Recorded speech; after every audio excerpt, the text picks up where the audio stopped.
Imagine a cena. Homens fortemente armados encurralando Jesus e seus discípulos.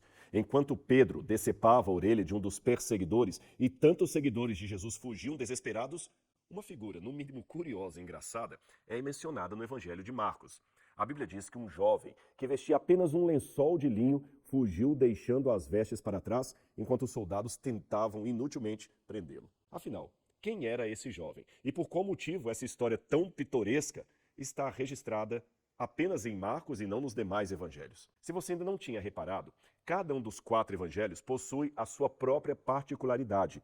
E eu ensino mais sobre isso no módulo sobre os evangelhos sinóticos dentro da plataforma A Bíblia Comentada. E se você quer entender melhor o Novo Testamento como nunca antes, eu sugiro que você se inscreva o mais rápido possível. Sabe por quê? Nós estamos lançando uma nova aula exclusiva para todos os nossos alunos, isso todas as semanas, uma vez por semana.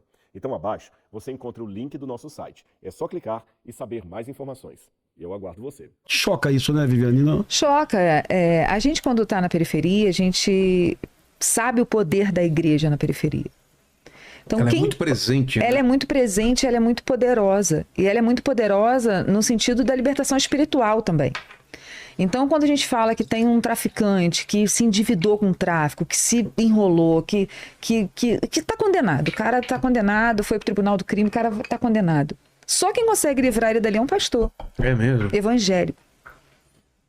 Pastor evangélico chega e banca e fala, deixa comigo que eu vou levar para a igreja e vou cuidar e vou acompanhar. E se aquele cara se desvia e sai da igreja, a condenação dele acontece, é executada.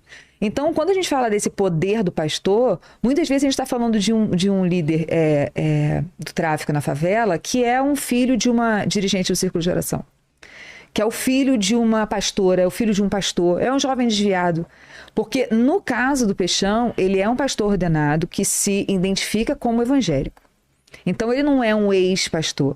Ele não se identifica como ex-pastor, ele não se identifica como ex-evangélico, ele não se identifica como afastado, ele se identifica como alguém que, a partir da experiência de fé dele, administra e elabora as estratégias, algumas reveladas por Deus, para avançar, para recuar, para que caminho ele vai seguir, para onde ele entra no confronto, quando ele sai desse confronto. Então, essa é a experiência do Peixão. Agora, tem muitos líderes de comunidade, muitos traficantes de comunidade, líderes do crime organizado, que se identificam com o movimento evangélico porque já viveram nele, porque saíram dele, porque se converteram no sistema penitenciário e aí depois que saíram voltaram para o mundo do crime. Então eles têm nesse pastor evangélico uma liderança espiritual.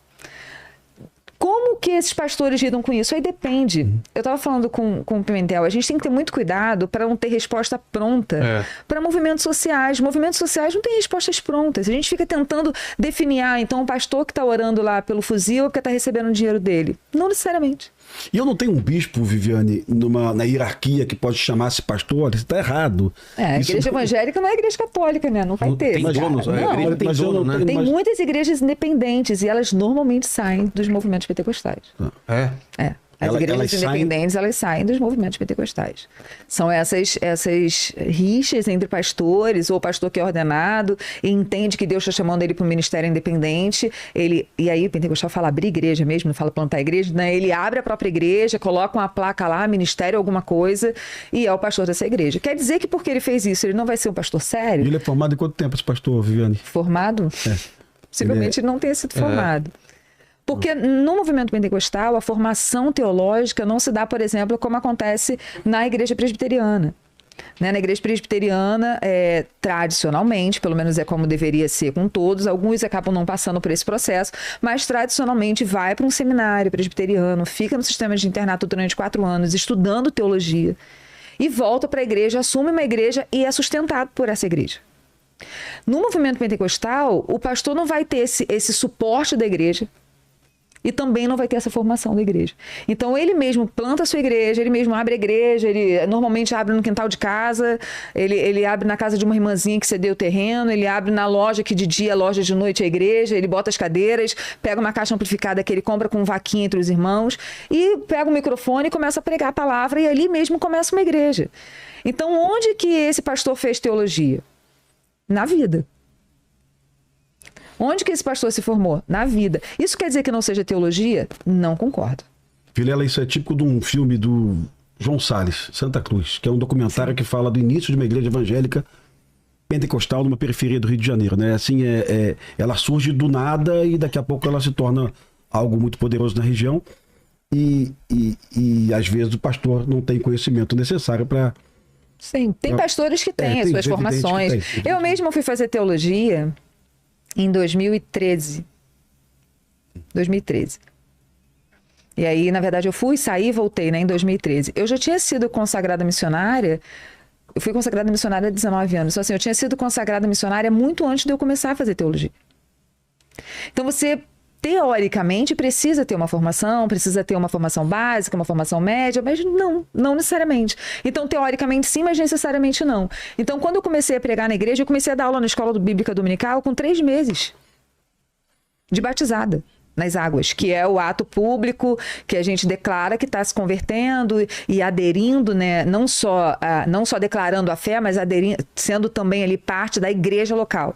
Então, além de você declarar que você aceita Jesus como seu Salvador e você declara publicamente a sua fé, você também está ingressando na igreja local.